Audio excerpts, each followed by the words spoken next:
Mesdames, Messieurs, nous allons commencer maintenant notre troisième leçon, notre troisième cours dans le cadre de ce semestre sur expérience et vérité. Après une introduction qui problématisait notre question, après la semaine dernière, notre collègue, la professeure Elisabeth Gangloff-Parmentier, qui a présenté la question de l'expérience sous l'angle spécifiquement théologique, on avait fait une plongée théologique. Cette semaine, sur la question de la vérité en science et en théologie, nous aurons la chance et l'occasion d'entendre successivement et ensuite échanger entre eux et avec vous le professeur Georges Menet, qui est professeur d'astrophysique au département d'astronomie de notre université de Genève, et la professeure Beate Bengart, qui est professeure de théologie systématique dans la faculté de théologie protestante. Alors, ils vont parler l'un puis l'autre. Je vous propose de les écouter successivement. Quand ils auront fini de parler dans environ 1 heure, une petite pause de quelques minutes et discussion, échange avec eux. Et je laisse tout de suite la parole à Georges Menet. Merci beaucoup, Guylain, pour cette introduction et bienvenue à vous tous. Donc aujourd'hui, on m'a demandé de parler de ce thème, de la vérité en science. En fait, je me sens un tout petit peu, pas tout à fait inconfortable, mais ce n'est pas un thème dont on discute beaucoup dans nos cours. Dans nos cours, on parle des exposants adiabatiques, des équations de l'équilibre électrostatique, de ce que c'est que la température effective d'une étoile. Par contre, qu'est-ce que c'est que la vérité ? Pour nous, la vérité, c'est un modèle qui fonctionne, si on veut. Mais j'aimerais quand même, à partir de mon expérience très pratique, j'allais dire, même si je suis astronome, je suis très terre-à-terre. Parce que le plus possible oui, par là, ah oui. à cause de la caméra. Ok. Donc j'aimerais vous parler d'un exemple très concret, d'essayer de vous expliquer comment la science fonctionne à partir de la réponse à une question simple. C'est pourquoi est-ce que les étoiles brillent ? Pourquoi est-ce qu'elles donnent de la lumière ? Mais avant d'en arriver là, petite introduction que j'ai tirée de Wikipédia, je me suis posé la question, il faut toujours se poser la question de ce que sont les termes. Qu'est-ce que c'est que la vérité ? Alors on trouve évidemment ces définitions. La vérité, qui vient du latin veritas, vérité, est la correspondance entre une proposition et la réalité à laquelle cette proposition, bien sûr, se réfère. La vérité est la correspondance entre ce que je dis et ce qui est. Elle s'oppose ainsi à la fausseté, au mensonge, à l'erreur. Et détenir la vérité, c'est donc énoncer un discours objectif qui correspond à la réalité. Et puis évidemment, il y a 2 fois le terme réalité, donc on peut se poser la question, mais qu'est-ce que c'est que la réalité ? Alors là, j'ai regardé un petit peu, donc c'est le caractère de ce qui est réel, ce qui ne nous en apprend pas grand-chose, je dirais, de ce qui existe effectivement, et n'est pas seulement une invention ou une apparence. Alors, je dirais qu'en science, on a plusieurs types d'approches de cette vérité, c'est-à-dire de propositions qui collent au réel. Il y a d'abord des observations qui nous disent des choses qui sont indiscutables. Par exemple, que la Terre est sphérique et non plate, comme certains peuvent parfois l'imaginer. Je pense que là, ce sont des points, en science, il y a des choses que l'on sait, qui sont indiscutables. Et évidemment, les gens qui pensent que la Terre est plate pour des raisons que je ne comprends pas très bien, ont des arguments. Mais notamment, il y a des arguments qui sont contraires qui peuvent prouver que la Terre n'est pas plate. Par exemple, c'est l'ombre que porte la Terre sur la Lune, qui est une onde qui a la forme d'un disque, et non pas, je dirais, d'un disque vu par la tranche. Évidemment, ce n'est pas une preuve, c'est peut-être un indice, parce que finalement, un objet peut porter des ombres très différentes selon le point de vue. Il se pourrait que le disque terrestre donne une ombre aussi circulaire sur la Lune. Ça peut être possible. Mais on sait que la Terre est ronde parce qu'on a tourné autour, parce qu'on l'a vue depuis l'espace. Et ça, de ce point de vue-là, je me place évidemment d'un point de vue philosophique dans le fait que le monde existe et qu'il existe même si je ne suis pas là, et qu'il y a une réalité objective que je ne projette pas sur le monde. Dans ce cadre-là, il y a des vérités en science, il y a des faits observationnels. Mais il y a d'autres types, je dirais, d'approches du réel qui sont plus complexes que cela, qui dépassent la simple observation, entre guillemets, simple, parce que parfois l'observation peut être complexe. Ce sont les modèles de la réalité. En fait, la question se pose, qu'est-ce que c'est qu'une théorie en science ? Qu'est-ce qu'un modèle ? Et comment est-ce qu'on juge de la qualité d'un modèle ? En fait, en science, on a un énorme avantage sur beaucoup d'autres domaines, c'est qu'on a une science qui est extérieure à nous-mêmes. Il n'est pas tout à fait extérieur à nous-mêmes, dans le sens que c'est nous qui observons la nature. Mais néanmoins, il y a une possibilité de confronter une idée au réel par l'observation, par l'expérience, et notre seul juge, c'est la nature, c'est la réalité. On peut avoir une idée incroyablement élégante, cette idée va donner naissance à différentes conséquences, et si les conséquences ne correspondent pas à ce que l'on voit, même si le modèle est très élégant, il est faux, il est sans intérêt. Seuls les modèles qui permettent de reproduire ou de comprendre ce que l'on voit ont un intérêt en science. Donc, comme je vous l'ai dit, j'aimerais vous présenter comment la science fonctionne en essayant de répondre à cette question « Pourquoi les étoiles brillent ?» Et en fait, il y a plusieurs choses intéressantes qui vont apparaître pour répondre à cette question-là. D'abord, pour répondre à cette question-là, il faut connaître un nombre incroyable de choses. Finalement, ce n'est pas tellement étonnant qu'on a répondu à cette question-là il y a à peine un siècle, alors que l'humanité, ça fait longtemps qu'elle se balade sur la surface de la Terre. Mais c'est à peine un siècle qu'on a une connaissance des raisons pour lesquelles les étoiles brillent. En fait, j'aimerais rattacher à cette question une interrogation d'Auguste Comte, un célèbre épistémologue, ou je dirais le créateur, je crois, de la vision positiviste du monde, et qui avait fait une classification des sciences. Et il s'était dit, mais finalement, l'astronomie est une science un peu étrange, parce que jamais les astronomes ne sauront de quoi sont faites les étoiles. Elles sont beaucoup trop loin. Il y a un texte d'ailleurs de lui, que j'ai rapporté ici. Dans un de ses cours, il écrit « En ce qui touche les étoiles, nous ne saurons jamais étudier par aucun moyen leur composition chimique ou leur structure minéralogique, et à plus forte raison, la nature des corps organisés qui vivent à leur surface. » Donc en fait, il avait dit finalement c'est au-delà de notre possibilité. Et ça a été écrit, je pense, en 1835. 25 ans plus tard, quelque part en Allemagne, deux physiciens, Kirchhoff et Bunsen, ont trouvé un moyen de décoder le message lumineux des étoiles. Et en décodant ce message, ils vont découvrir que les étoiles, en tout cas en surface, sont des sphères de gaz.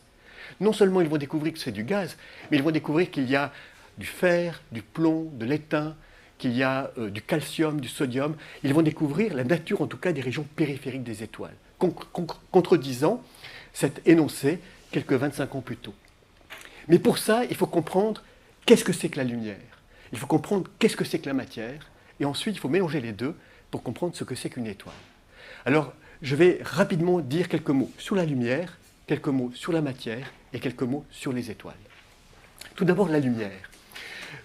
Juste un petit point, la lumière, d'abord, c'est ce qui permet, c'est le vecteur de l'information dans l'univers. La plupart des choses que nous connaissons dans l'univers nous vient de l'analyse des messages lumineux que les étoiles et d'autres corps nous envoient.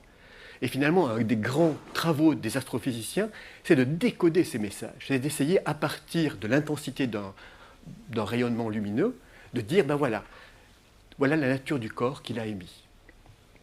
En fait, un de mes collègues, il y a fort longtemps, avait calculé la quantité d'énergie qui a été captée par les astrophysiciens depuis maintenant plusieurs siècles. Si on part depuis Galilée, qui a le premier, je dirais, pointé une lunette vers le ciel, on peut compter la quantité de lumière collectée par tous les instruments fabriqués par les êtres humains. Et cette lumière, c'est une énergie. Et cette énergie, on peut la transformer en masse par la fameuse formule l'énergie est égale à la masse fois la vitesse de la lumière au carré. Donc vous prenez l'énergie qu'on peut mesurer, on divise par ses carrés, on a une masse. Eh bien, la masse de cette énergie collectée par les instruments des astronomes, ça correspond à la masse d'une pincée de sel. Et c'est l'analyse de cette pincée de sel qui permet de comprendre, ou qui a permis de comprendre une partie du moins, de l'histoire de notre propre univers. Pourtant, la lumière dans l'univers est une denrée très rare. Il y a peu de choses qui émettent de la lumière dans l'univers. La plupart de la masse est sombre. Si vous êtes une fois dans une vallée, j'imagine le Val d'Anivier, qui est une partie qui est ma vallée, je dirais, d'origine, si on veut, la nuit, on voit juste Pinsec, Grimens, on voit les villages de l'autre côté de la vallée, mais en fait, on ne voit pas les montagnes. Mais les montagnes, c'est beaucoup plus massif que les villages, mais on ne les voit pas. Dans l'univers, c'est pareil. Quand vous regardez l'univers, vous voyez les étoiles, et il y a beaucoup plus de masse que ce qu'on voit. Il y a ce qu'on appelle la masse sombre baryonique, non baryonique, il y a beaucoup de types de masse sombre, mais il y a une quantité énorme de masse que l'on ne voit pas. Et c'est pour ça que la lumière, dans l'univers, est une denrée sombre. Pour vous donner un petit exemple, la quantité d'énergie qu'il y a sous forme d'énergie lumineuse dans l'univers, ça correspond à 0,5% de la quantité d'énergie qu'il y a totale dans l'univers, 0,5%.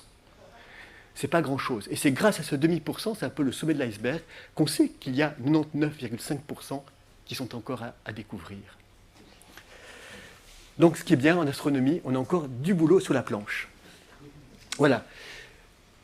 Maintenant, même si la lumière est rare, comme je l'ai dit, c'est son analyse qui permet de déduire la nature des astres. Et un des personnages qui a fait de grands pas dans la compréhension de ce que c'est la lumière, c'est Isaac Newton.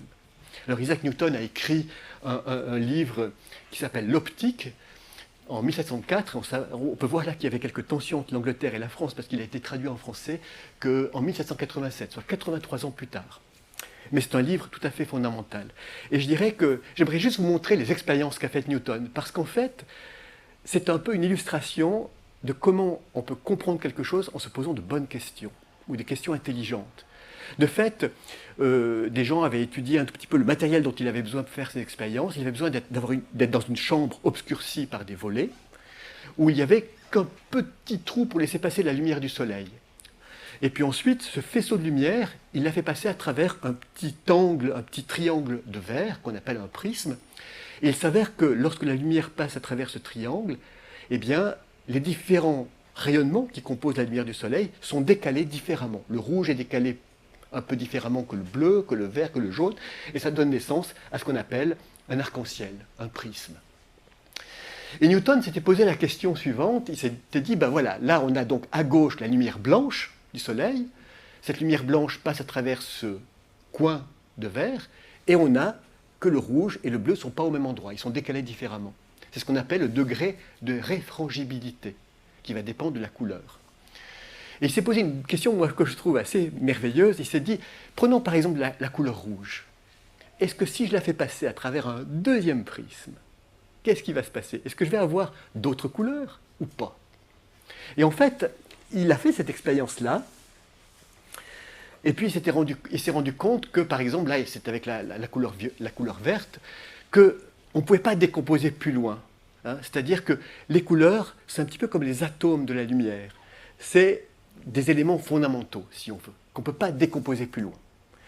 Voilà, ça c'est la première découverte qu'il a faite. Mais vous voyez, c'est une bonne question. Est-ce qu'on peut décomposer? Est-ce qu'on peut aller plus loin?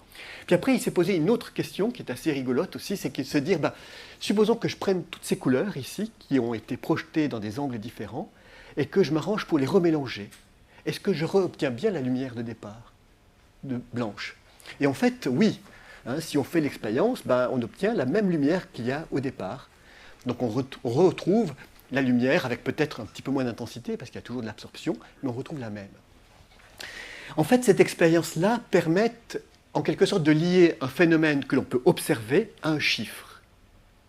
Une couleur, ce que l'on voit, à un chiffre qui est le degré de réfrangibilité, le degré de réfraction de la lumière.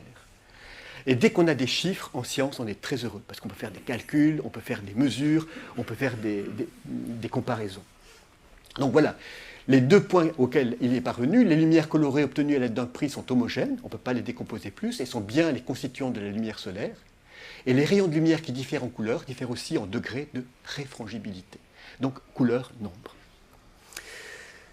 Alors, là je ne résiste pas, en fait ça n'a rien à faire tellement avec ce sujet, mais c'est juste pour vous donner un autre exemple de combien en science il faut des fois être capable de réfléchir en dehors de la boîte. Vous voyez, typiquement, la personne qui est là, qui est William Herschel, au début du XIXe siècle, avait utilisé le même principe que Newton. Il avait décomposé la lumière en ses différentes couleurs. Mais il s'est dit, je vais mesurer la température. Je vais avoir un petit thermomètre qu'on peut voir, on ne peut pas très bien le voir ici, mais il y a des thermomètres qui mesurent la température quand on met le bout du thermomètre dans le jaune, puis dans le bleu, puis dans le vert, puis dans le rouge, etc. Puis il remarque qu'ils n'ont pas la même température, qu'il y a des énergies qui portent plus de chaleur que d'autres. Mais là où je trouve qu'il a été encore plus loin, c'est qu'il s'est dit, on va mesurer aussi un peu à côté, au-delà du rouge, lorsqu'on ne voit rien. Et c'est ça qui est... Et en fait, il s'est rendu compte que là où on ne voyait rien, au-delà du rouge, ici, c'était là où les températures étaient les plus élevées. Il y avait un rayonnement calorique qu'on connaît, que l'on appelle aujourd'hui l'infrarouge, qui transporte beaucoup d'énergie, mais auquel nos yeux ne sont pas visibles. Donc vous voyez, en se posant des questions un petit peu hors de la boîte, il a découvert un rayonnement qui est invisible à nos yeux, mais qui est visible par les thermomètres. Et l'infrarouge, comme vous le savez, est important en météo. Maintenant, pour revenir au spectre, les spectres, cette décomposition de la lumière en ces différentes couleurs est vraiment la clé pour comprendre la nature des étoiles. Et un des premiers à avoir fait un pas dans ce sens-là, c'est un opticien, Joseph von Fraunhofer. Il a non seulement décomposé la lumière du Soleil en ces différentes couleurs, en la décomposant à l'aide d'un prisme, mais il a découvert qu'il y avait des couleurs qui manquaient. C'est-à-dire que tout d'un coup, il y a une couleur, il y a une raie sombre. Il y a ce qu'on appelle des raies d'absorption. C'est un petit peu comme un code-barre, si on veut. Alors évidemment, à quoi est-ce que c'est dû, ça? À quoi est-ce que ça peut être dû? Alors là, je passe un tout petit peu, un petit peu vite, mais justement, ce que Kirchhoff et Bunsen vont découvrir, c'est qu'ils vont faire une expérience en laboratoire, et cette expérience en laboratoire va produire un phénomène qui ressemble à celui qu'on observe dans la lumière du Soleil. Donc ils vont faire un lien entre quelque chose qu'on fait sur Terre avec quelque chose qu'on observe dans le ciel. Et c'est le début de l'astrophysique. L'astrophysique, on peut dire, est née avec cette découverte-là. En fait, vous voyez, ce qu'ils ont fait comme processus expérimental, c'est de prendre une flamme et de mettre dans cette flamme, par exemple, une petite pincée de sodium. Ça donne une couleur à la flamme. Ça fait que la flamme va émettre dans un certain nombre de longueurs d'onde, si on veut, avoir une certaine couleur.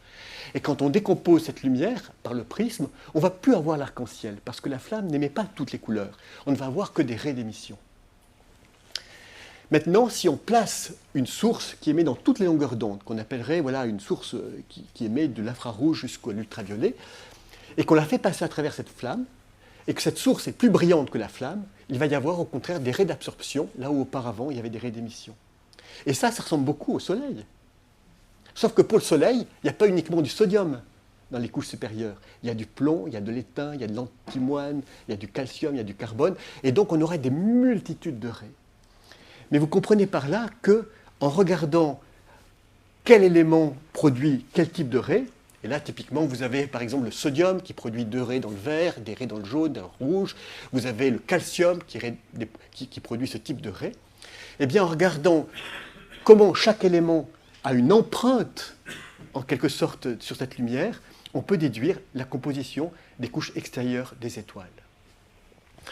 Et ça c'est le premier pas. Et si vous voulez avoir plus d'explications, vous pouvez les demander au professeur Calixte dans l'Étoile mystérieuse. Il y a une case où il explique ce que c'est que la spectroscopie de manière très juste.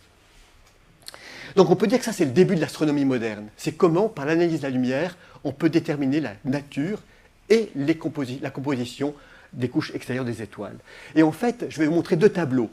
Un tableau qui montre l'astrophysique avant la spectroscopie. C'est un très beau tableau, l'astronome de Vermeer. On le voit, c'est plus un philosophe qu'un scientifique. Il touche la voûte céleste, il réfléchit, et voilà. Et puis, je vous montre un tableau qui montre Fraunhofer. Alors là, c'est un autre contexte. Il a un appareil, il fait des mesures. On est tombé dans le domaine de la science moderne. Donc, c'est un petit résumé. Et cette spectroscopie a ouvert une phase de l'astrophysique presque comme aujourd'hui. Aujourd'hui, on vit une phase extraordinaire de l'astrophysique. Mais à cette époque-là, c'était un premier âge d'or, je dirais, de l'astrophysique. Il y a ce texte de William Huggins qui dit « L'observatoire devint un lieu de rencontre où la chimie terrestre, ce qu'on pouvait faire en laboratoire, était mise en contact direct avec la chimie céleste. Les raies claires, caractéristiques de l'hydrogène terrestre, brillaient à côté des radiations correspondantes de l'hydrogène stellaire. Les raies noires dues à l'absorption de l'hydrogène dans Sirius ou dans Vega, qui sont des étoiles, les lignes claires du fer provenant de nos mines étaient comparées avec les lignes noires du fer des étoiles. Le sodium, qui est toujours présent sur Terre, était trouvé en abondance dans les espaces célestes. Pour l'astronome, c'était vraiment une période d'expectative anxieuse et d'exaltation scientifique presque inégalée, car presque chaque observation révélait un fait nouveau, et le travail de chaque nuit était marqué par une découverte. Alors, est-ce qu'il y a eu des éléments qui ont été vus dans les étoiles avant d'être vus sur Terre? Et la réponse est oui. Vous le savez peut-être qu'un des éléments qui est très abondant dans l'univers, qu'on appelle l'hélium, a été découvert dans la chromosphère du Soleil avant d'être isolé sur Terre. C'est d'ailleurs pour ça qu'il s'appelle hélium, parce que ça vient de hélios, le Soleil, en grec. Donc l'hélium a été vu dans une étoile, notre Soleil, avant d'être isolé sur Terre. Je passe un petit peu vite là-dessus. Et ça, en fait, celui qui l'a isolé sur Terre, ça a été Ramsay, qui a reçu le prix Nobel en 1904 pour cette découverte. Je vais juste voir où j'en suis, parce que... C'est quelle heure? C'est... 34. Et donc, j'ai encore un quart d'heure. Ouf, voilà. Donc, Mais j'ai fini. Donc la lumière nous donne en quelque sorte accès à une sorte de... nous donne accès à ce dont l'univers est composé. Quelle est la composition de l'univers? Et en gros, on peut dire que l'univers, c'est beaucoup d'hydrogène, beaucoup d'hélium et un tout petit peu des autres éléments. Par exemple, les éléments qui nous sont très précieux, comme par exemple l'oxygène, le carbone, ça représente que 1% de la masse qui compose les étoiles. Voilà pour la lumière. Maintenant, pour comprendre les étoiles, il faut comprendre la matière. Et en fait, il y a de nouveau un petit texte que j'aimerais partager avec vous, qui est une réponse à la question suivante. Quel est, selon vous, les quelques mots qui contiennent le plus d'informations scientifiques? Et cette question a été posée à Richard Feynman, qui est quelqu'un qui a travaillé beaucoup dans le domaine de la physique quantique et qui a reçu le prix Nobel pour ses découvertes sur les diagrammes de Feynman. Et voilà ce qu'il a répondu. On lui avait posé la question, quelle est l'expression, quel est le texte ou la connaissance, en quelques mots, qui contient le plus d'informations scientifiques? Et voici ce qu'il a répondu. Alors il dit, si dans un cataclysme, toute notre connaissance scientifique devait être détruite, et qu'une seule phrase passe aux générations futures, quelle affirmation contiendrait le maximum d'informations dans le minimum de mots?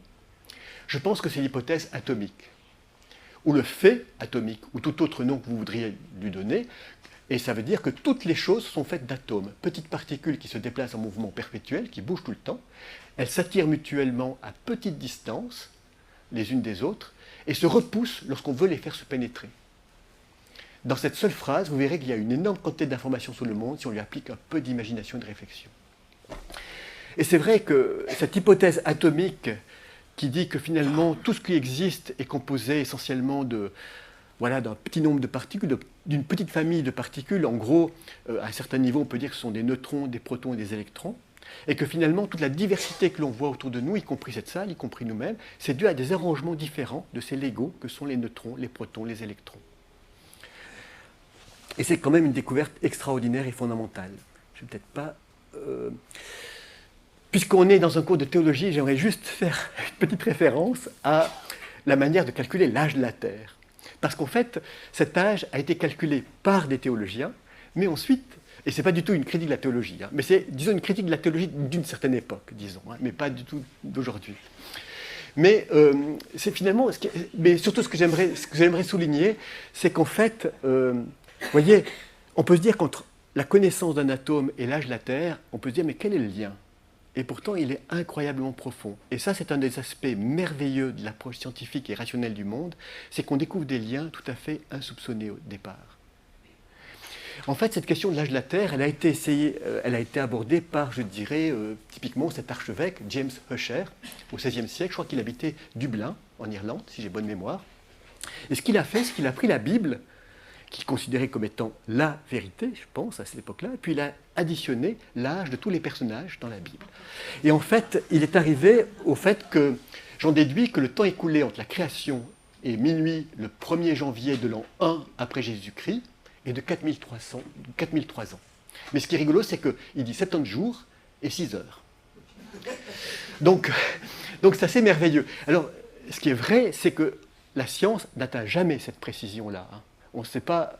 Ce qu'on peut dire, c'est que l'univers, il a un âge d'à peu près disons 14 milliards d'années, en gros, 13,8 milliards d'années, 14 milliards d'années, mais on ne peut pas dire que ça a été un 26 octobre à 6 heures du matin. Impossible. Alors, comment est-ce qu'on a fait ça? C'est en utilisant le fait que, naturellement, certains atomes, pas tous, heureusement, eh bien, changent de nature au cours du temps. Ils sont ce qu'on appelle des atomes radioactifs. C'est-à-dire que c'est souvent des atomes tellement gros qu'ils ont de la peine à rester stables, parce que les forces de cohésion ne sont pas suffisantes et de temps en temps, ils s'évaporent. Donc ce qu'on appelle la radioactivité, notamment l'uranium, au bout d'un certain temps, qui peut être assez long, c'est à peu près, si on prend 1 kg d'uranium, et je le pose ici, et que je reviens 5 milliards d'années plus tard, oui, là, il faut vraiment être généreux en termes de temps, il y aura à peu près 500 grammes d'uranium qui aura disparu, il n'y aura plus que 500 grammes, la moitié aura disparu, et ce sera transformé en plomb. Bonjour, monsieur.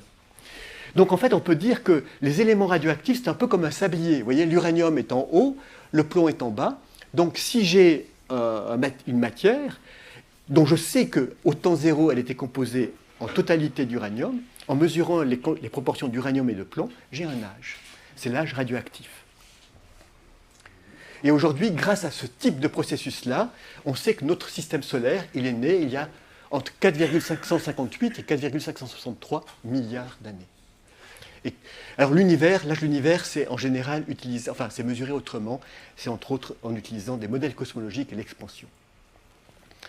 En parenthèse, ce qui est intéressant, c'est que finalement, on a tendance parfois à se moquer des alchimistes qui cherchaient à transformer le plomb en or, mais derrière cette volonté, il y avait une intuition qui est juste, c'est que l'or et le plomb sont faits tous les deux de protons et de neutrons, et que donc ce qui les distingue, c'est un arrangement différent. Et de fait, aujourd'hui, on peut changer du plomb en or, mais l'or que l'on fabrique par ce biais-là est beaucoup plus cher que l'or naturel.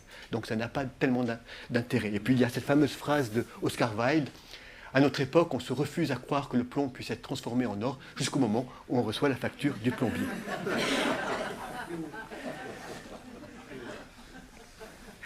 Alors, ce qui est important ici dans cette phrase, pour revenir au texte de Feynman, donc les atomes, ils s'attirent mutuellement à petite distance et se repoussent lorsqu'on veut les faire se pénétrer. Ça, c'est très important. Parce que, vous voyez, la radioactivité nous montre que certains éléments se changent au cours du temps, parce qu'ils sont trop gros pour garder leur stabilité. Mais la question qu'on peut se poser, est-ce qu'on peut avoir des éléments stables qui se transforment en réagissant les uns avec les autres? Et la réponse est oui, mais il faut des conditions de très grande chaleur, des températures très élevées, des densités très élevées pour que ça puisse survenir. Typiquement, vous voyez, si on prend deux protons, qui sont deux noyaux d'hydrogène, ils sont tous les deux chargés avec des charges électriques positives. Et les charges positives ont tendance à se repousser, c'est-à-dire qu'on a de la peine à les faire se pénétrer. C'est un tout petit peu comme si je prends deux boules qui sont au pied d'une colline. Si je les pousse un tout petit peu, elles n'arriveront jamais à se toucher parce que leur vitesse n'est pas suffisante pour qu'elles puissent monter au sommet de la colline et se toucher et ensuite entrer en réaction. Et en fait, cette chic-note du début, c'est ce qu'on appelle la température. Il faut qu'il y ait une température du gaz suffisamment élevée pour que ces deux particules puissent entrer en collision et interagir. C'est un petit peu ce qui est montré par ce petit film-là. Lorsque les températures sont trop faibles, les deux particules ont assez d'énergie coulombienne due à leur charge pour se repousser. Mais quand on va à plus haute température, boum, là on peut avoir une réaction qu'on appellera nucléaire, puisqu'il fait intervenir des noyaux, et non pas des réactions chimiques, qui ne font intervenir que des échanges d'électrons. Et dans ces réactions nucléaires, beaucoup d'énergie est produite, et de nouveaux éléments sont produits. En parenthèse, quand on regarde le tableau de Mendeleïev que j'ai rapidement montré tout à l'heure, où on a tous ces éléments, eh bien, une des tâches de l'astrophysique, d'un chapitre de l'astrophysique qu'on appelle la nucléosynthèse, c'est de comprendre l'origine de tous ces éléments. C'est comment et où ils ont été fabriqués. En fait, un astrophysicien du début du XXe siècle avait obtenu un nombre, qu'on appelle d'ailleurs aujourd'hui le nombre d'Eddington. Et en fait, il a écrit dans son bouquin ce nombre-là. C'est un nombre énorme. En fait, ça c'est de l'humour parce qu'en fait, on ne peut pas connaître ce nombre. Mais il l'a écrit comme ça. En gros, c'est 1,6 fois 10 puissance 79. Ça veut dire que c'est un 1 suivi par 79 zéros. Donc ça fait des milliards, des milliards, des milliards. Alors à quoi correspond ce nombre? Ça correspond à peu près au nombre de protons qu'il y a dans l'univers visible. Et si on le recalcule avec nos connaissances aujourd'hui, on tombe sur ça aussi. Donc l'ordre de grandeur est juste. Et on peut se dire, ben voilà, on a ce nombre de protons qui est disponible. Et avec ça, on doit fabriquer des planètes, des galaxies, on doit fabriquer des soleils, on doit fabriquer des étoiles, et on doit fabriquer nous-mêmes. Et on peut dire que, d'une certaine manière, dans la mécanique du cosmos, tout ce qui existe vient d'un réarrangement de ces 1,6 10 puissance 79 protons. Alors, la question que je me posais tout à l'heure, c'est où est-ce qu'il y a ces réactions, où est-ce qu'il y a cette densité, ces températures suffisamment élevées pour que des éléments nouveaux se produisent et que de l'énergie se produise? Eh bien, dans l'histoire de l'univers, il n'y a que deux endroits essentiellement. Il y a au tout début de l'univers, à l'époque du Big Bang, où il y a quelques éléments qui ont été formés. Le problème, c'est que le Big Bang, c'est un peu un four qui était très chaud au départ, mais qui refroidit très vite. Ce qui veut dire que le gâteau, il n'a pas pu être complètement cuit. C'est-à-dire que c'est comme on met quelque chose au four, puis on arrête de mettre la haute température après 2 minutes, le gâteau, il est plus ou moins, il n'est pas cuit, disons. Et en fait, l'univers, comme il est en expansion, tout se refroidit, et il n'y a qu'un petit peu de la cuisson qui peut être produite. Et cette cuisson amène à la formation d'éléments tels que l'hydrogène, bien sûr, l'hélium, et des éléments légers, le lithium, le lithium et le deutérium. Mais l'autre endroit où se créent les éléments, c'est dans les étoiles.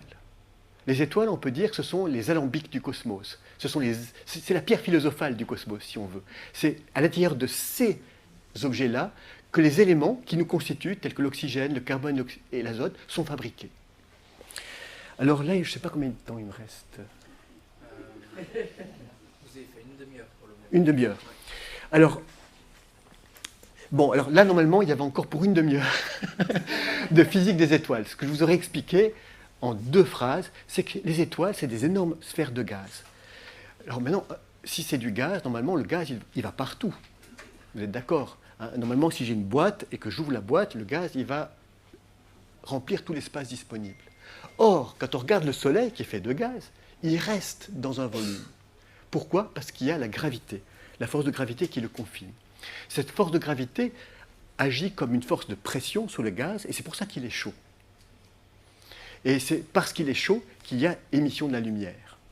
Vous voyez, donc une étoile, parce qu'elle est confinée par la gravité, forcément lumineuse, parce que c'est du gaz chaud, et que tout objet chaud émet de la lumière. Vous-même, vous êtes de petites étoiles, vous émettez dans l'infrarouge, donc vous n'êtes pas lumineux pour nos yeux, mais vous émettez de l'énergie, de l'infrarouge. Et en fait, vous émettez à peu près 10 000 fois plus d'énergie par unité de masse que le Soleil. Donc vous êtes des soleils par unité de masse incroyablement plus puissants que le Soleil. Donc on est tous plus brillants que le Soleil par unité de masse.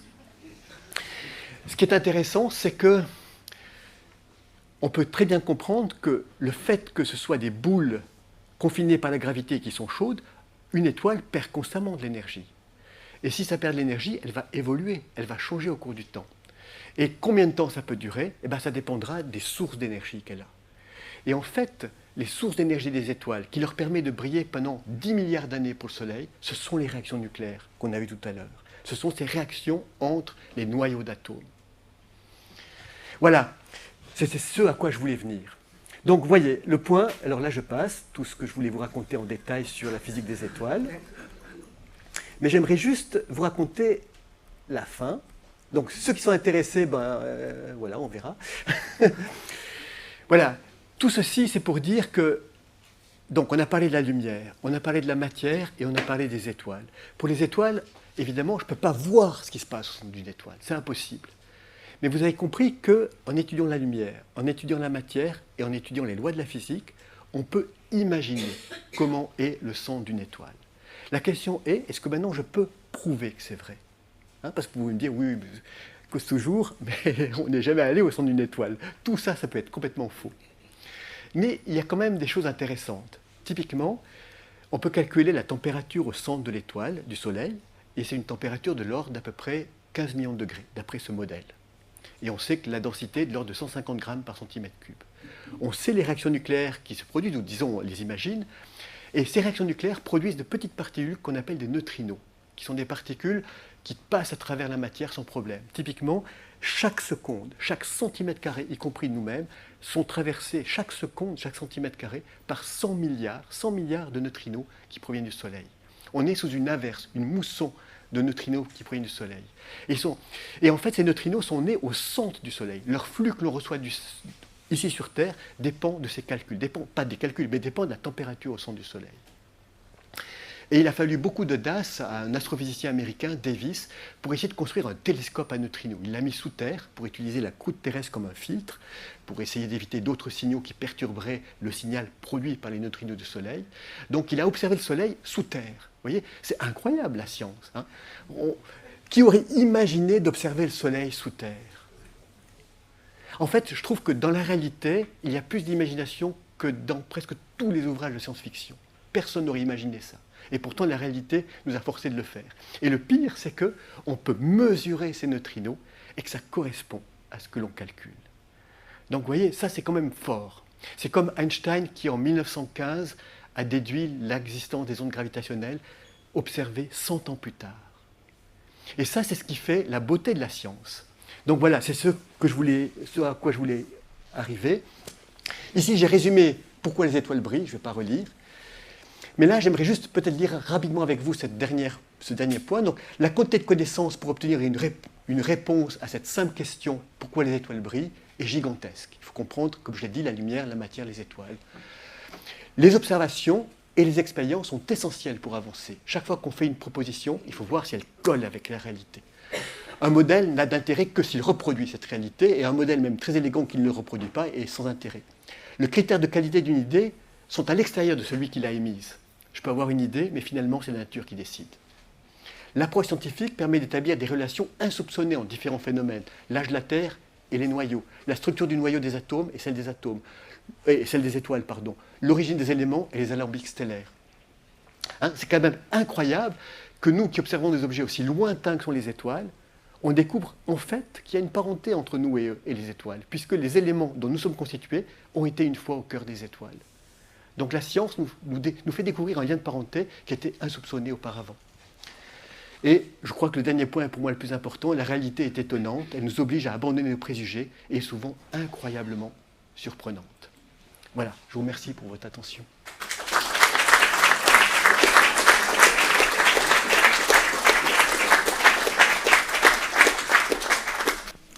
Avec plaisir.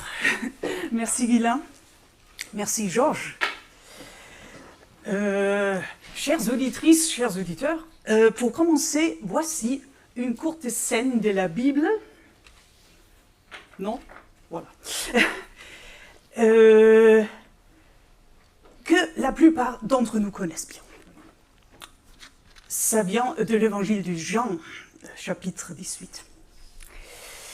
Pilate rentra donc dans la résidence. Il appela Jésus et lui dit « Est-ce toi le roi des Juifs ?» Jésus lui répondit « Dis-tu cela de toi-même ou d'autres que te l'ont-ils dit de moi ?» Pilate lui répondit « Est-ce que je suis juif, moi ? Ta propre nation, les grands prêtres t'ont livré à moi. Qu'as-tu fait ?» Jésus répondit « Ma royauté n'est pas de ce monde. Si ma royauté était de ce monde, les miens auraient combattu pour que je ne sois pas livré aux mains des autorités juives. Ma royauté, maintenant, n'est pas d'ici. » Pilate lui dit alors « Tu es donc roi ?» Jésus lui répondit « C'est toi qui dis que je suis roi. Je suis né et je suis venu dans le monde pour rendre témoignage à la vérité. Quiconque est de la vérité écoute ma voix. » Pilate lui dit « Qu'est-ce que la vérité ?» Sur ce mot, il alla de nouveau trouver les autorités juives au dehors et leur dit « Pour ma part, je ne trouve contre lui aucun chef d'accusation. » Alors, chers auditeurs, chères auditrices, si ce court texte est si révélateur, c'est parce qu'il confronte la compréhension théologique de la vérité avec les idées du monde sur cette même vérité. Ponce Pilate, il n'est certes pas roi, mais il est quand même le préfet de la province de Judée et en tant que représentant de l'État, il aimerait savoir si l'homme qui se tient devant lui représente une menace politique. D'où sa question « Es-tu un roi ?» En d'autres termes, est-ce que tu cherches le pouvoir ? Veux-tu former une rébellion contre moi ? Mais lorsqu'il apprend que la royauté de Jésus consiste simplement à témoigner de la vérité, il est rassuré et ne s'adresse plus à lui. En d'autres termes, « Ah bon ? Tout ce qui t'intéresse, c'est la vérité. Ce n'est donc pas si grave. Je craignais déjà que tu sois un révolutionnaire. Mais si c'est juste la vérité, ce n'est pas quelque chose dont je devais craindre. » Et puis il sort et il dit « Je ne trouve rien à reprocher à cet homme. » Après tout, celui qui cherche la vérité n'est pas une menace pour l'ordre public. Alors, il y a deux conclusions erronées qu'on pourrait tirer de ce court passage. La première erreur consisterait à considérer, en tant que théologien, que la recherche de la vérité est déjà arrivée à son terme. Le Christ témoigne de la vérité et dans un autre passage de l'évangile de Jean, il se désigne même lui-même comme la vérité. La question pourrait ainsi être close. Les théologiens et les croyants n'auraient plus à chercher la vérité, car ils l'auraient déjà trouvée. Ils n'auraient plus qu'à la répéter et à dire que Jésus est la vérité et que rien d'autre n'est plus à découvrir. La deuxième erreur possible consisterait à déduire de la réaction de Pilate qu'il ne sert en fait à rien de mener un dialogue interdisciplinaire sur la recherche de la vérité. Car comme nous le faisons ici, bien sûr, il ne serait pas possible ni nécessaire d'expliquer à des non-chrétiens ce que la communauté chrétienne entend par vérité et comment elle la recherche. Car comme le montre l'histoire, la compréhension chrétienne de la vérité n'est absolument pas compréhensible pour le monde non chrétien. Et en plus, ce dernier, il ne s'intéresse pas du tout à ce que pense la communauté chrétienne. Pilate, apparemment, ne s'intéresse qu'aux questions de pouvoir, et lui, il est en outre un relativiste, apparemment, un relativiste convaincu. À la déclaration de Jésus, selon laquelle Jésus lui-même serait témoin de la vérité, il rétorque tout simplement « Mais qu'est-ce que la vérité ?»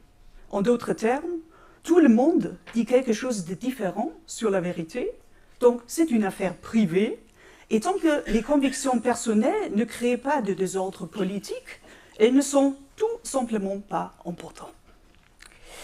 Donc, moi, j'aimerais bien réfuter ces deux idées erronées dans mon exposé, et je procéderai en plusieurs étapes. Il s'agit apparemment de savoir comment la théologie cherche la vérité, mais avant de répondre à la question du comment, je voudrais d'abord poser la question du pourquoi. Pourquoi la théologie cherche-t-elle la vérité? Pourquoi n'affirme-t-elle pas simplement qu'elle possède déjà la vérité, parce qu'elle a reçu la révélation en Jésus-Christ, qui parle de lui-même comme vérité?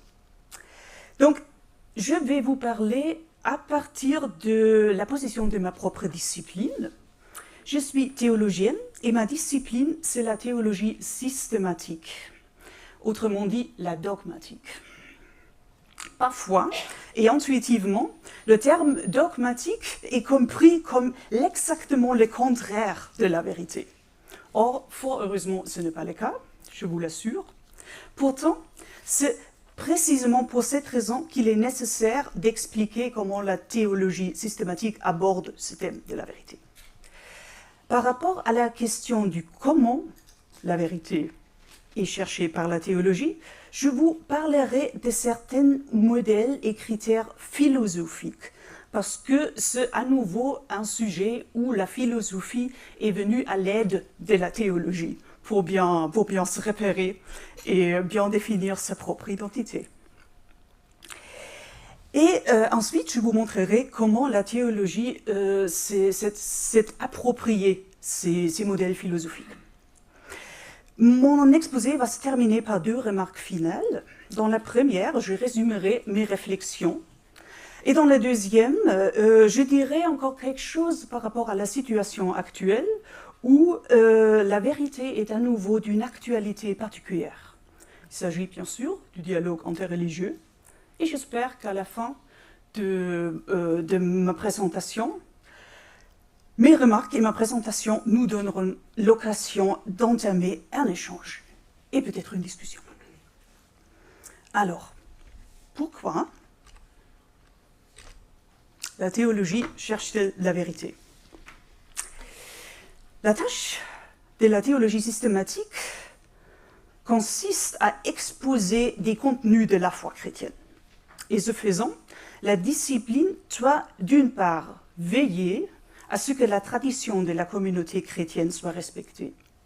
D'autre part, les affirmations que la théologie systématique produit et qui reflètent donc ce que croit la communauté chrétienne, elles doivent être également actuelles.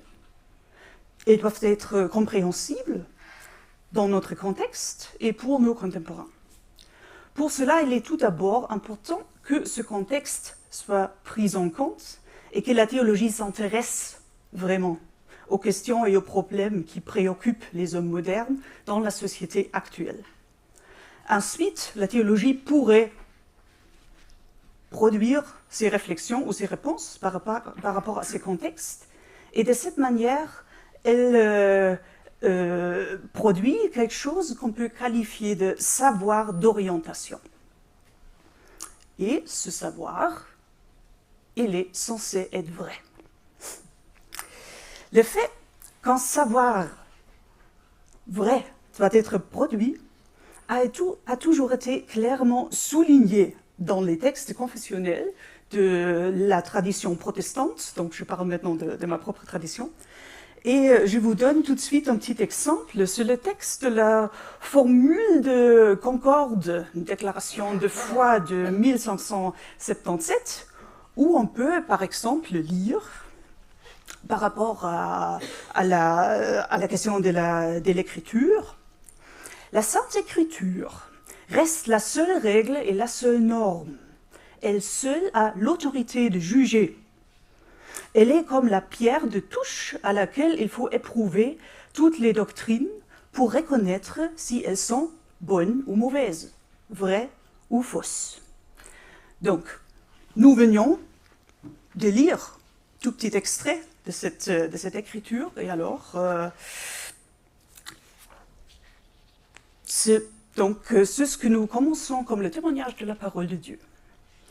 Mais, et ceci est considéré comme la vérité, mais le travail des théologiens sur la question de la vérité n'est pas terminé pour autant, car les affirmations théologiques, et le texte il parle ici des doctrines, elles ne sont pas automatiquement identiques avec la parole de Dieu, elles doivent être vérifiées afin de déterminer si elles peuvent être légitimement qualifiées de vraies, de véritables, de doctrines, de vraies doctrines. Cela est surtout important parce que les affirmations théologiques doivent donner à leurs auditeurs et leurs auditrices une orientation dans la vie. La théologie systématique ne travaille donc pas seulement pour elle-même, mais elle a une responsabilité, en premier lieu pour la communauté chrétienne, mais aussi pour l'humanité entière, à laquelle elle adresse ses affirmations théologiques. Il est d'autant plus important car des orientations erronées peuvent entraîner des erreurs au niveau des décisions qui sont prises dans des vies individuelles ou des décisions prises dans des sociétés entières.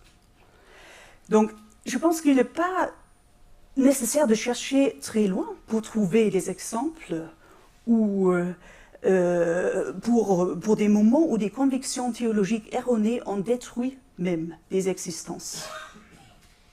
Des affirmations théologiques, par exemple, qui font l'apologie de la guerre ou de la violence, des idées théologiques, des doctrines qui approuvent l'oppression des femmes ou des homosexuels, des doctrines qui ne libèrent pas les gens mais qui les intimident et les culpabilisent, sont de telles affirmations théologiques erronées et nuisibles.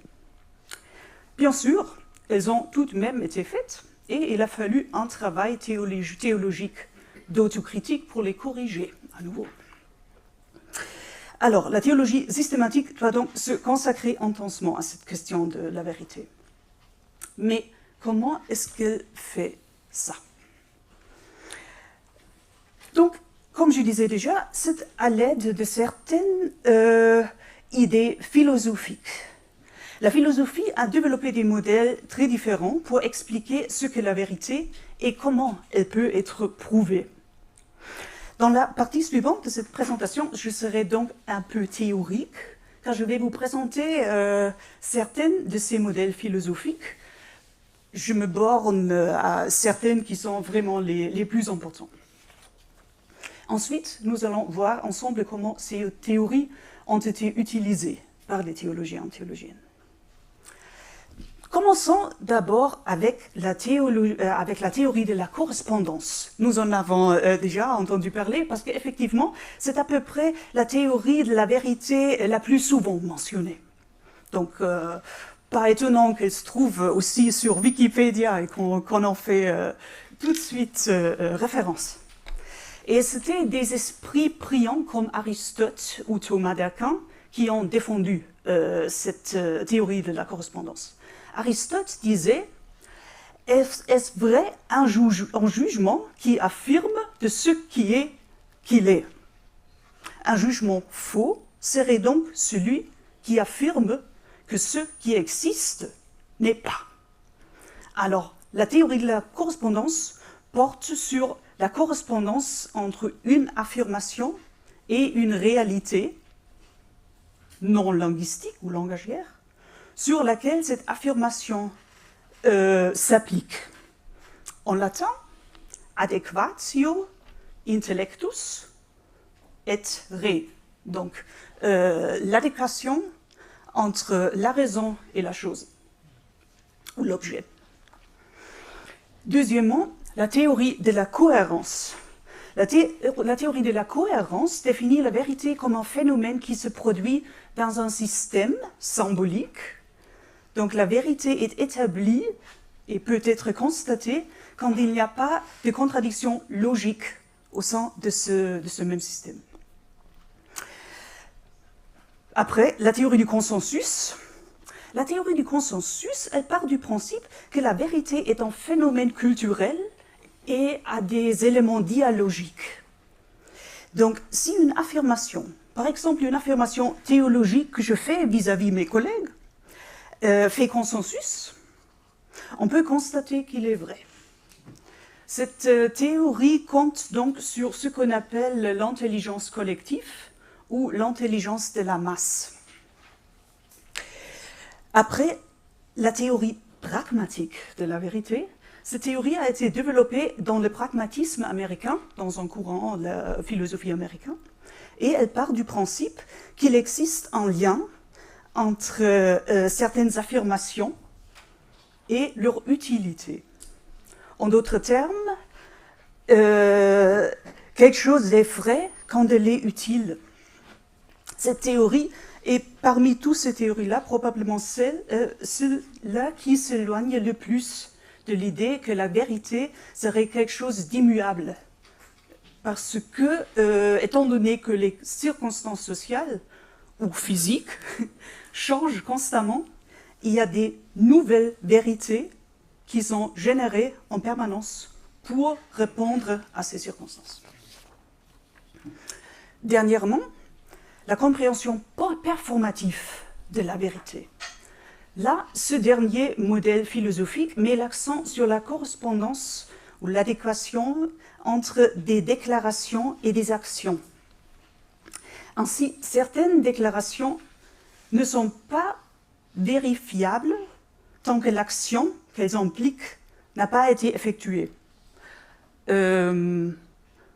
J'aurais dû vous donner un exemple, comme par exemple la phrase « Je vous déclare mari et femme » ou « Fermez la porte », etc. Donc la véracité de ces questions, de ces affirmations-là, elle n'est pas mise en évidence qu'au moment où cela est confirmé par une action. Alors, voilà cela pour les théories philosophiques. Et maintenant, il se pose la question.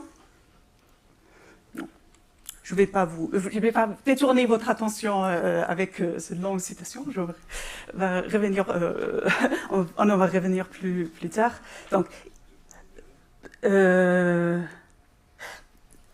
Donc, d'abord, pour la question, comment se présente l'appropriation de ces théories-là? Il ne fait aucun doute, en fait, que la théologie systématique se sert, premièrement, de la théorie de la correspondance. Cela signifie que ces affirmations sur le monde ont la prétention de correspondre effectivement à l'état réel du monde. Il existe toutefois une condition qui distingue la théologie des autres disciplines et des autres sciences dans l'application de cette théorie de la correspondance. Car la théologie fait des assertions sur le monde dans le contexte de la révélation qu'elle a reçue. Donc elle part du principe que Dieu, de qui elle a reçu la révélation, est en même temps la raison de l'existence du monde et de la réalité.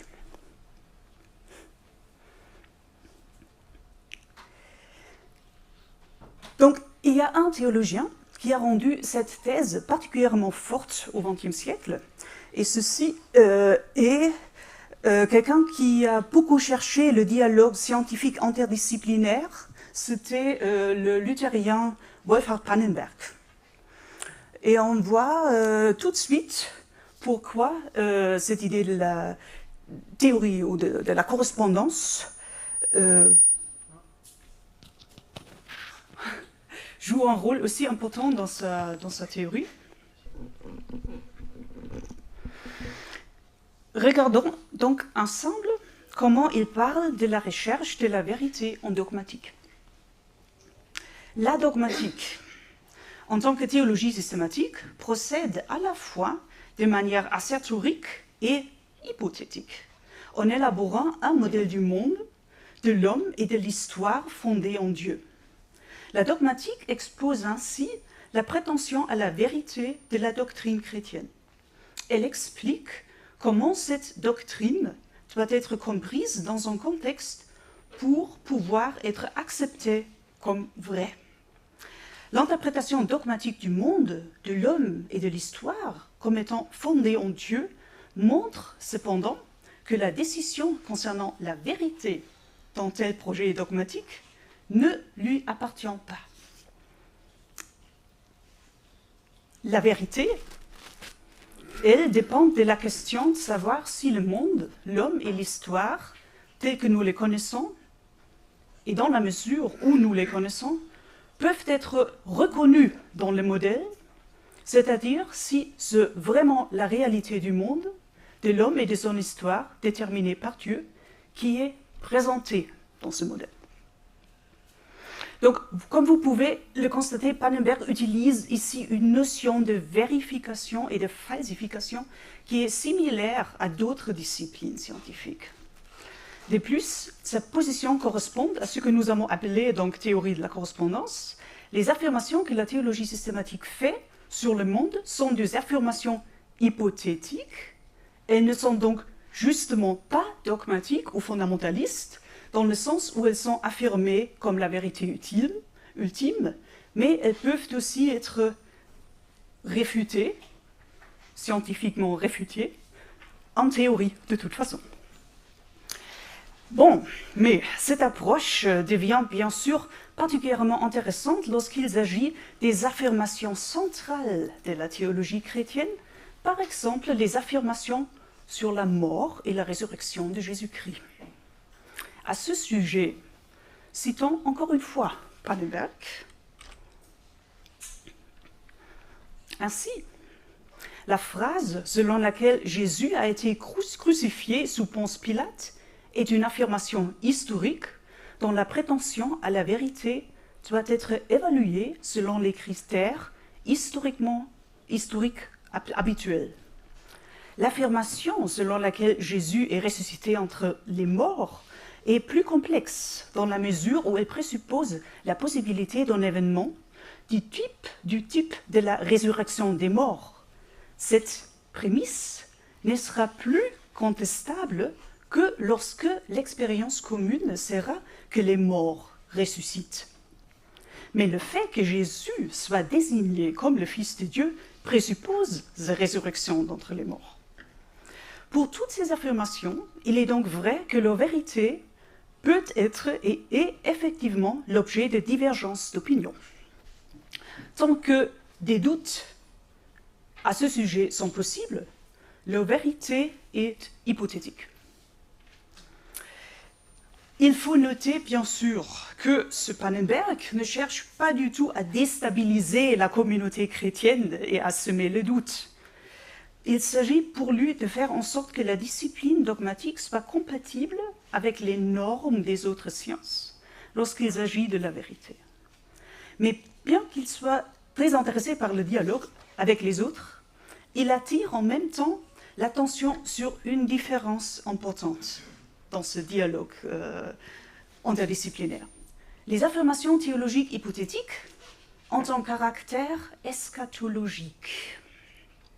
Par eschatologie, la théologie systématique entend les affirmations qui se rapportent aux choses dernières, c'est-à-dire aux événements à la fin du temps. La résurrection et le retour de Jésus-Christ fait partie de ces événements eschatologiques. Et au fond, Pannenberg dit que la correspondance complète de nos affirmations théologiques actuelles avec la réalité de ce monde ne pourra être vérifiée qu'à la fin du temps. D'ici là, les affirmations qui concernent l'espérance du salut et l'espérance à la résurrection restent hypothétiques, car le théologien, en faisant de telles affirmations, il anticipe un état qui n'est pas encore arrivé. Vous voyez donc que la théologie fait en fait un usage très spécifique de cette théorie de la correspondance. Et il y a bien sûr aussi des doutes et des critiques vis-à-vis de cette approche, qui sont d'ailleurs exprimés par des théologiens eux-mêmes. Il y a nombreux théologiens, théologiennes qui soulignent que la vérité des affirmations chrétiennes ne concerne en fait pas du tout, ou ne s'adresse pas du tout à une confirmation de la réalité. Les affirmations de la communauté chrétienne, elles ne sont donc pas vraies dans le sens où elles décrivent la réalité telle qu'elle est. Au contraire, elles auraient pour fonction de changer la réalité et de la conduire au-delà de ses limites actuelles. Cette compréhension de la vérité est appelée vérité métaphorique et un théologien important du XXe siècle qui a défendu cette théorie, c'est Eberhard Jüngel. La vérité métaphorique signifie donc que la théologie utilise délibérément un langage métaphorique et crée ainsi non pas une correspondance, mais plutôt une forte différence avec la réalité. Cette différence est un espace d'expérience pour ses destinataires, et dans cet espace, les destinataires peuvent faire l'expérience de ce que la véritable réalité de Dieu et dans quelle mesure celle-ci ne confirme pas la réalité du monde, mais la transcende en fait.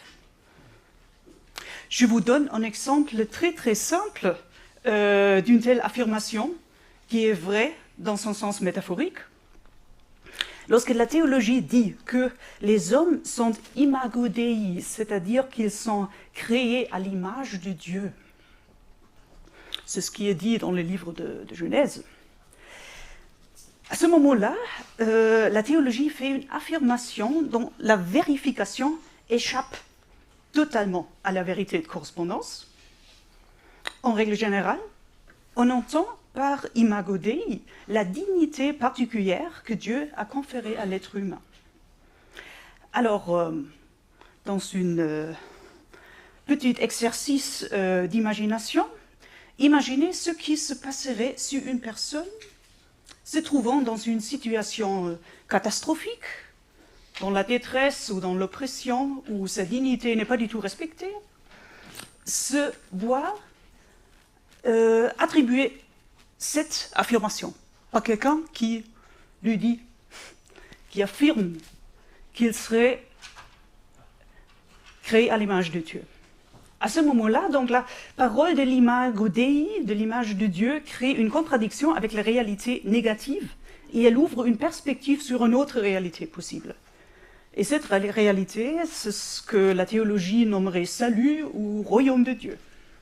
Si l'auditeur de la métaphore est touché existentiellement par cette affirmation, et seulement dans ce cas-là, pas dans son sens général, s'il reconnaît que malgré ses propres conditions de vie qui sont terribles, il possède une dignité irréfutable et qu'il est ainsi encouragé ou réconforté, dans ce cas-là, cette affirmation est vraie. Alors, le temps passe vite. Et après ces quelques exemples, je vais me tourner seulement brièvement vers l'usage de ces autres théories de vérité. Alors, la théorie de la cohérence. Bien sûr, elle est également utilisée en théologie. Elle joue par exemple un rôle dans l'interprétation de la Bible, lorsqu'il s'agit d'identifier des textes théologiquement importants ou moins importants. Dans ce sens-là, on essaie de faire une différenciation au sein du système biblique. La théorie du consensus est sans doute prise en compte dans le travail pratique de la théologie systématique. Il suffit, par exemple, de penser au travail dans des instances ecclésiales ou dans des synodes, où l'intelligence collective ou la consultation fraternelle joue un rôle important pour parvenir à une décision qui est vraie. Petit exemple, il y a tout juste un mois que l'Assemblée plénière, l'Assemblée générale du Conseil œcuménique des Églises s'est tenue dans la ville de Karlsruhe. Et il s'agissait à ce moment-là de prendre des décisions très difficiles, par exemple sur la position politique du Conseil des Églises, qui est adoptée dans la guerre en Ukraine ou dans le conflit au Proche-Orient. En de telles occasions, le consensus est aussi un moyen important pour déterminer si certaines affirmations théologiques sont approuvées ou non par une majorité et si elles peuvent être légitimement défendues comme vraies. La recherche pragmatique et performative de la vérité est un peu moins présente dans le travail théologique, mais elle y est quand même présente et à retracer. En ce qui concerne la vérité performative, il faut dire que les affirmations théologiques peuvent être vérifiées de manière performative si nous supposons que nous faisons toujours partie d'un événement de langage qui a commencé avec la révélation de Dieu en Jésus-Christ. Les paroles de Jésus à ses disciples et au monde se vérifient de manière performative jusqu'à aujourd'hui. Lorsque le Christ dit à la fin de l'évangile de Matthieu, « Voici, je suis avec vous tous les jours jusqu'à la fin du monde », il s'agit d'une affirmation qui ne peut faire ses preuves que dans la pratique. Et dans la vie de nombreux croyants et croyantes, cette déclaration s'est confirmée jusqu'à aujourd'hui. Finalement, la grande question, existe-t-il des affirmations théologiques dont la vérité est seulement pragmatique? Cette affirmation semble un peu difficile à première vue, car il paraît que le pragmatisme implique toujours, comme nous l'avons déjà dit, un certain relativisme.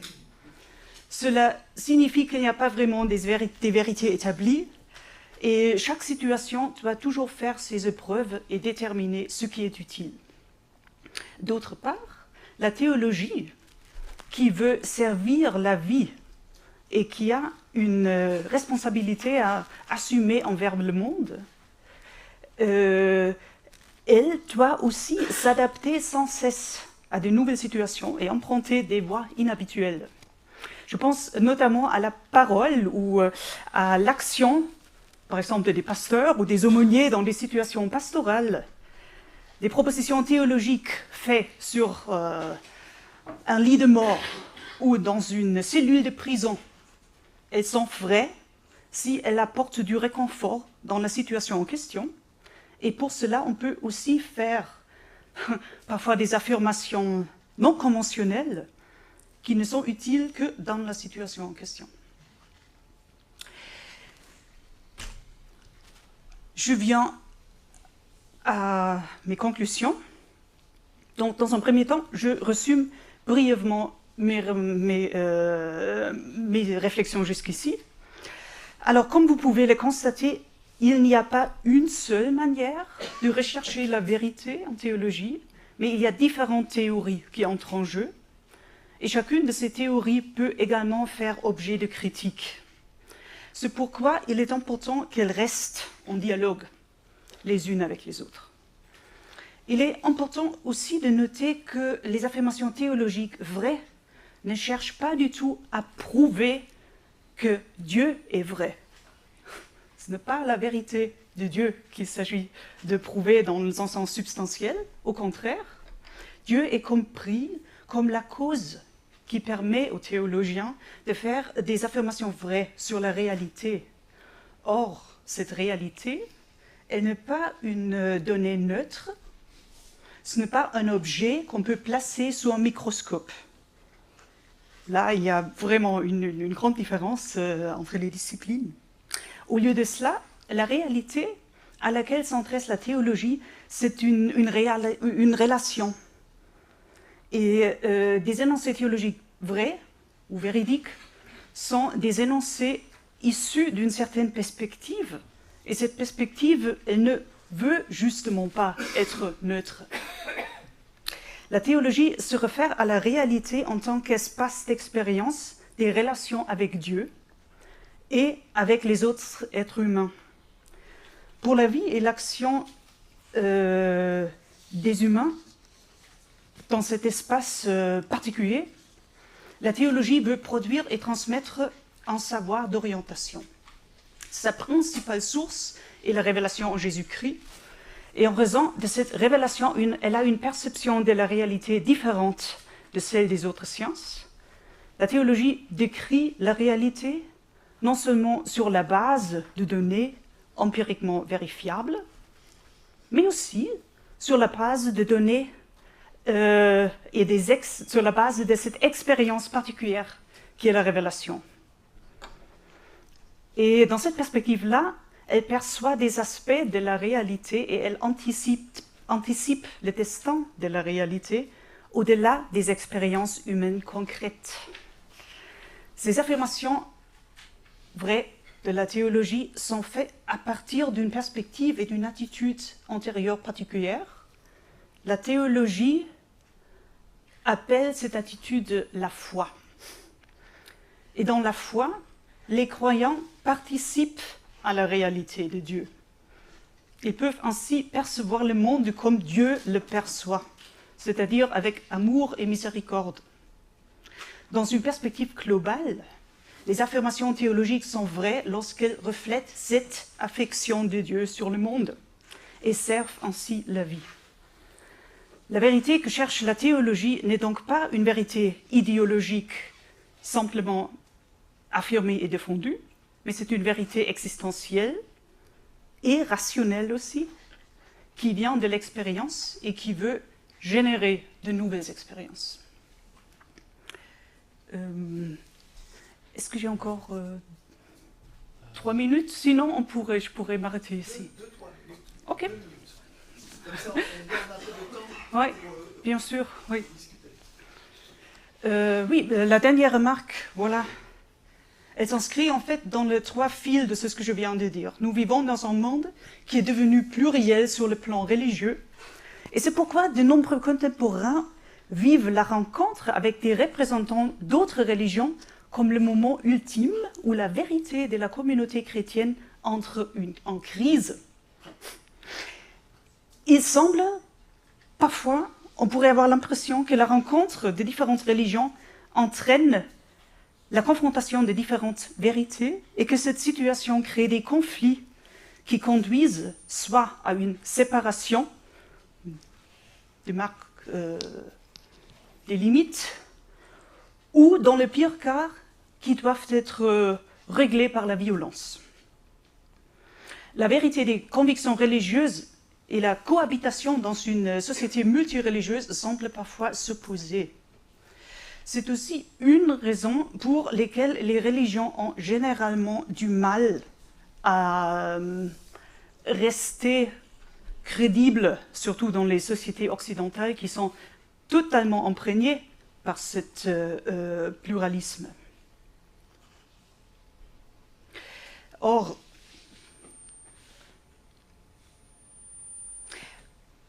des conflits ne surviennent pas quand différentes convictions et différentes vérités se rencontrent. Ils surviennent plutôt lorsqu'on s'affronte avec des prétentions de l'absolu vis-à-vis ces vérités et ces convictions.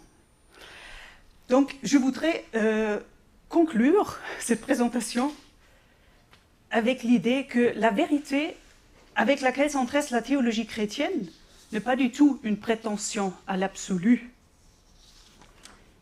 Il convient à ce moment-là de distinguer clairement entre Dieu, qui est révélé comme vérité, et la certitude existentielle de la communauté chrétienne, qui se réfère à la foi et à la révélation.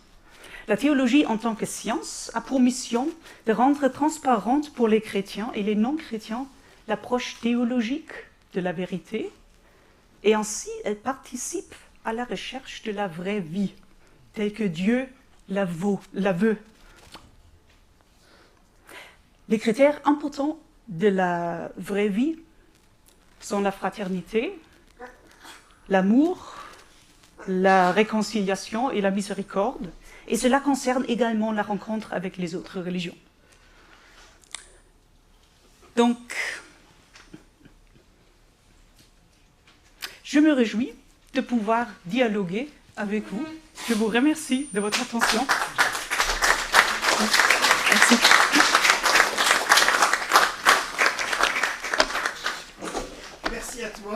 Merci à toi Béaté, merci vivement.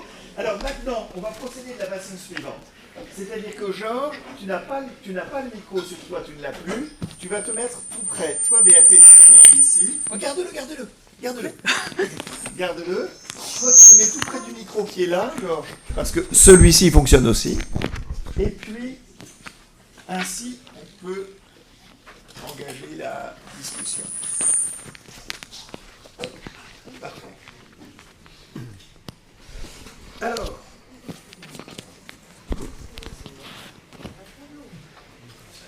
au moment d'ouvrir avec la salle la discussion, je voudrais poser une question préliminaire, puisque nous avons ici deux présentations, l'une totalement plongée dans la science, l'autre totalement plongée dans la théologie.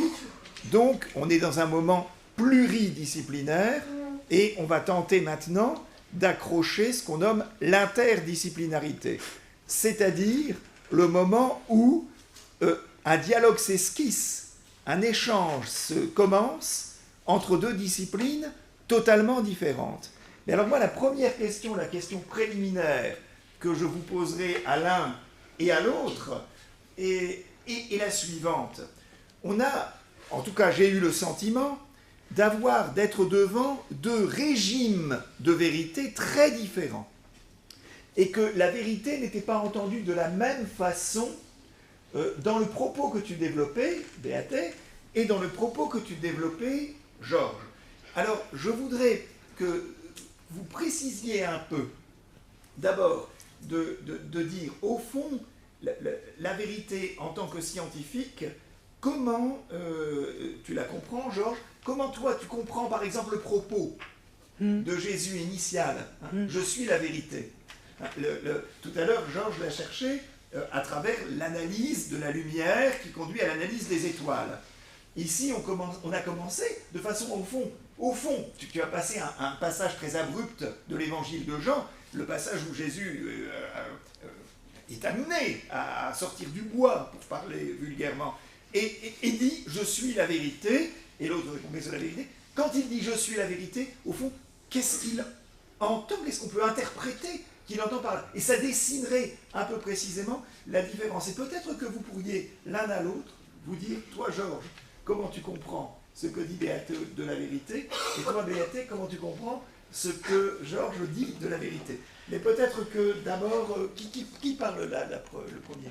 Donc tu veux, dans un premier temps, que je précise encore une fois ce que la vérité est au sens théologique. En fait, quand Jésus dit « je suis la vérité oui. », au fond, cette vérité, est-ce que c'est la vérité de Dieu, ou est-ce que c'est la vérité, tu disais à la fin dans ta conclusion, la vérité, mais alors la vérité de Dieu, elle échapperait toujours un peu, contrairement à la lumière qui se donne, qu'on croit inaccessible, bien décomposable, qu'on peut décomposer, qui se laisse analyser.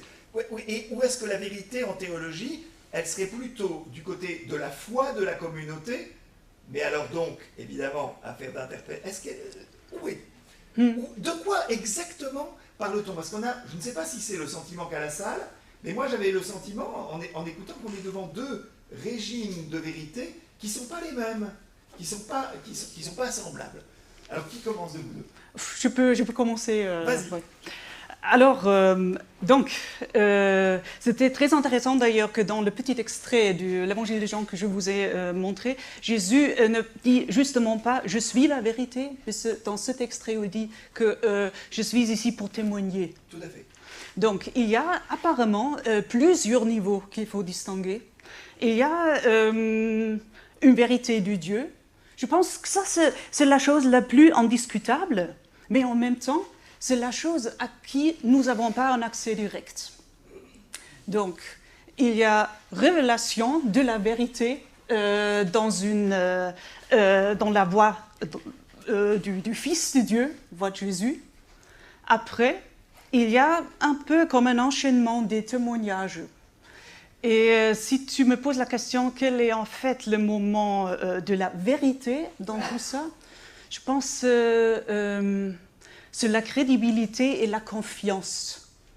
Donc, au moment où quelqu'un s'identifie soi-même comme la vérité, il est clair que nous avons ici question à un phénomène au niveau existentiel. Donc, et en fait, c'est ça, c'est la même chose. Et nous, en tant que théologiens, nous travaillons, quand nous nous intéressons à la vérité, sur ce phénomène au niveau existentiel. Mais encore un niveau peut-être à discerner. Moi, je vous ai parlé en tant que théologienne académique et scientifique. C'est-à-dire que nous mettons en pratique certains modèles pour vérifier si quelque chose est vrai ou non. Et à ce moment-là, la théologie, elle ne travaille pas, disons, sur le niveau existentiel, mais elle travaille dans un deuxième ou troisième ordre. Parce que je peux analyser si quelqu'un a fait une expérience de vérité métaphorique, dans le sens que je l'ai montré. Je peux écouter ce qu'il me dit. Mais en tant que théologienne, ma tâche, elle n'est pas de faire moi-même des expériences tout le temps, mais c'est plutôt de rendre communicable et compréhensible ce phénomène où des personnes, des croyants, ont l'impression d'avoir accès à cette vérité de Dieu. Donc moi, en tant que théologienne, universitaire, j'analyse, j'ai plutôt une vue analytique. En tant que croyante, par contre, je participe en même temps à ce phénomène existentiel. Mais je sais qu'il y a toujours, disons, quelque chose qui est soustrait, comme je disais, qui ne peut pas être vérifié sous un microscope ou même dans une très bonne interprétation d'un texte.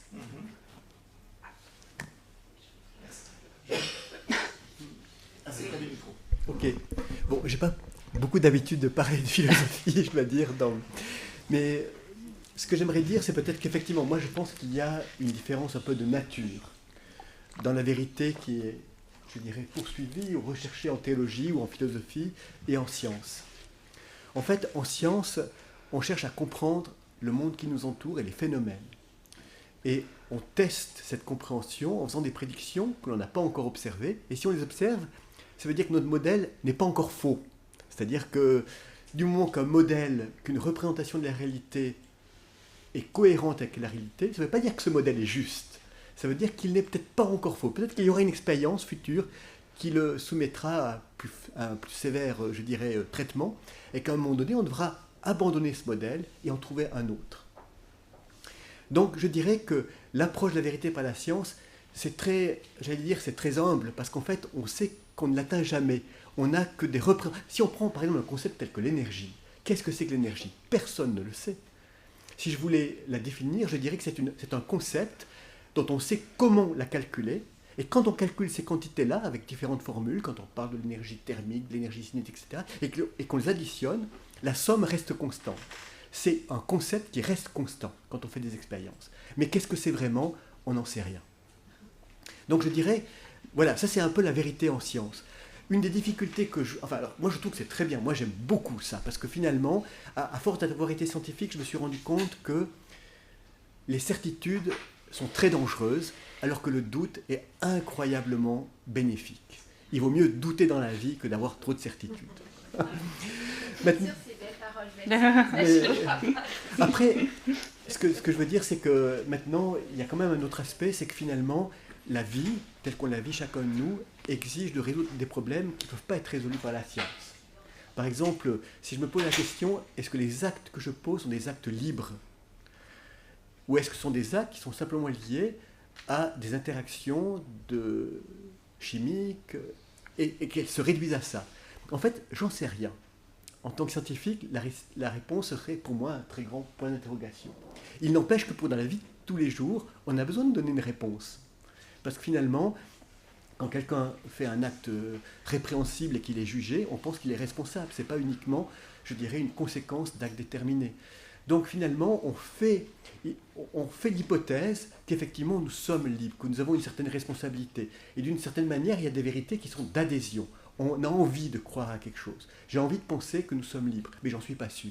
Voilà. Et je pense que les vérités de la théologie, c'est plus des vérités d'adhésion. Les gens ont envie de croire en quelque chose, et cette croyance peut être évidemment supportée, étudiée, mais je dirais que ce n'est pas quelque chose qui s'impose de mon point de vue. Parce qu'autrement, il n'y aurait qu'une seule théologie pour toute la Terre, par exemple. Alors que si vous étiez né en Arabie Saoudite ou au Japon, votre théologie serait forcément très différente. Oui, c'est ça. C'est justement ça ce que je voulais dire par que la théologie ne voudrait pas être neutre. C'est justement pas ça de quoi il s'agit. Il ne s'agit pas de produire un constat scientifique qui serait reproduisible à chaque lieu de la Terre, mais c'est justement quelque chose qui fait sens dans les limites d'une vie individuelle. Mais ce qui est quand même... ce qui est à éviter, je pense, ce serait l'idée que la théologie, disons, produit des idées subjectives. Ce n'est pas, disons, un subjectivisme à côté d'un objectivisme. Mais ça, parce que ça, franchement, on ne sait pas. Peut-être que c'est un subjectivisme. Dans la théologie? Oui. On peut pas, pas qu'on puisse décider. Ça. Oui, mais ça, en fait, ça, à ce moment-là, on est sur le même niveau que la science. Parce que vous aussi, disons, vous auriez pu faire des erreurs dans les expériences que vous faites. Donc, ce qui nous lie, en fait, en tant que scientifiques, c'est plutôt, je pense, la discipline avec laquelle nous essayons de prouver nos trouvailles et nos résultats. Mais je ne vois pas vraiment une différence, disons... surtout de la qualité de nos résultats. Parce que je vois cette distinction entre subjectivisme et objectivisme, je vois ça comme un jugement, disons, sur la qualité. Peut-être que ce n'est même pas ce que vous vouliez dire, mais... Non, je pense que pas du tout, parce qu'en fait, comment dire, c'est un peu ce que je voulais dire par cette vérité d'adhésion. C'est-à-dire que, finalement, on pourrait se poser la question, d'ailleurs, ça c'est, je change un petit peu de sujet, pourquoi, si Dieu existe, on doit croire en lui? Pourquoi sa réalité se manifeste-t-elle pas comme l'existence du soleil ou des uns et des autres? Pourquoi il y a cette sorte de Dieu caché qui, en quelque sorte, se fait désirer par une foi? Et pourquoi n'est-il pas un fait? Oui, voilà, justement, pour un croyant à qui vous posez cette question, ce n'est pas du tout le cas ce que vous dites. Okay. Dieu est absolument, disons, vrai, dans le sens qu'il se révélait. Donc, il n'y a pas, disons... Ou s'il y a des choses dans la révélation que je ne comprends pas, il y a certainement des textes de la Bible qui sont un peu obscurs, etc. Tout ça, disons, ne minimise absolument pas le fait que la foi, disons, c'est une expérience d'une clarté incroyable, ce qui ne veut pas dire que je n'aurai pas des doutes. Mais vous aussi, vous avez des doutes de temps en temps sur vos résultats. Donc, alors je suis absolument d'accord. Le point, c'est qu'on pourrait se dire, mais pourquoi la religion chrétienne et pas la religion bouddhiste, par exemple? Oui, la question du pluralisme. Oui, mais à ce moment-là, on parle d'autre chose. À ce moment-là, on parle des religions. Je n'ai pas du tout parlé de religion. J'ai parlé de la théologie. J'ai parlé d'affirmation théologique. Donc, religion. Mais quelle est la différence? Je ne suis pas sûr que pour tout le public ce soit clair. La différence entre parler des religions, je suis même convaincu que ce n'est pas clair pour une bonne partie des personnes, la différence entre les religions et la théologie. Les religions, c'est un phénomène contextuel et culturel, bien sûr, et historique. Et c'est pour ça que je ne suis pas bouddhiste. Et voilà, parce que je suis, voilà, je suis née dans un contexte où il y avait, bon là, à ce moment-là, à l'époque, pratiquement pas de bouddhistes du tout. C'est très intéressant. Ou même ce qui est aussi intéressant avec la religion et les discours sur la religion, c'est là une conjoncture aussi dans les médias et dans l'intérêt public. Je suis aussi née dans un temps où l'intérêt public pour la religion n'était pas très grand, n'était pas tellement grand qu'il est devenu aujourd'hui, notamment à partir de 2001, où du coup on a redécouvert la religion comme un facteur sociologique, politique, historique déterminé. Mais alors ça veut dire, pour que ce soit bien clair pour tout le monde, c'est-à-dire que ce que tu viens d'appliquer au bouddhisme, tu peux l'appliquer aussi au christianisme, toi, c'est-à-dire, toi, tu es chrétienne, tu n'es pas bouddhiste, mais donc ça veut dire, ça implique, si c'est relatif d'être bouddhiste, c'est aussi bien relatif d'être chrétien. Dans un sens historique, oui. Parce que c'est universel pour toutes les religions. C'est ça que vous voulez dire? Oui. J'espère que j'ai bien compris ce que vous voulez dire par ce qui est universel. Ce qui est universel, c'est le fait qu'il y a des structures différentes, et je parle maintenant des institutions, par exemple, des règles, hiérarchies, etc., qui se sont mis en place, qui ont été mises en place d'une manière différente en raison des décisions qui ont été prises à un moment donné, historique, etc. Ça, je pense, c'est général pour toutes les religions. Par contre, alors là, pour rebondir là-dessus, qu'est-ce qui est commun? Parce que finalement, c'est ça qui est le plus intéressant. Qu'est-ce qui est commun à toutes les religions? Quel est le... Voilà. C'est très difficile de donner un nom à ça, n'est-ce pas? On pourrait l'appeler Dieu. Mais ça ne va pas parler, par exemple, à un bouddhiste qui a déjà pas, disons, l'idée de l'existence de Dieu. Parce que ce n'est pas une religion de révélation comme les religions monothéistes, le judaïsme, l'islam ou le christianisme. Donc, il y a eu du côté des philosophes, et notamment de la philosophie pluraliste des religions, il a eu des initiatives et des tentatives d'expliquer tout ça. Mais je ne suis même pas sûre si cela est très utile, disons, sur un niveau existentiel, etc. On a par exemple, je cite maintenant cet grand philosophe de la philosophie de la religion, John Hick, qui disait que Dieu, en fait, c'est le réel, quelque chose d'ultime, la vérité qui est au milieu, et après, il y a toutes ces religions qui circulent là-dessus. Ok, mais je prends ça, disons, pour une théorie philosophique qui est vraie dans la mesure où elle est cohérente. C'est la théorie de la vérité de cohérence ici. Mais elle n'est pas, disons, vraie dans le sens que j'en aurais une confidence ultime. C'est ce que je sais, disons. Si je dois parler sur les autres religions, je ne peux pas le faire qu'à partir de ma perspective de religion et sur l'arrière-fond de la révélation que là j'ai reçue. Et donc là, je dois me poser la question, comment ça se fait que si Dieu est la vie, la vérité, le chemin, qu'il y a pourtant des choses, des personnes qui ne se sont toujours pas converties. Donc, et si on regarde bien, Et d'une manière très honnête, ce que nous a été révélé, prenons la Bible pour rester sur une idée bien compréhensible. Dieu, ou l'ultime, ou quoi que ce soit, c'est quelque chose qui reste inaccessible et qui reste inaccessible tout le temps.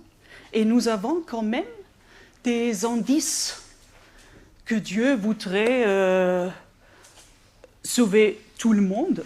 Par exemple, le livre de Timothée, c'est un des extraits de la Bible plus importants sur ça, souvent cité. On dit que oui, mais Dieu qui voudrait le salut pour tout.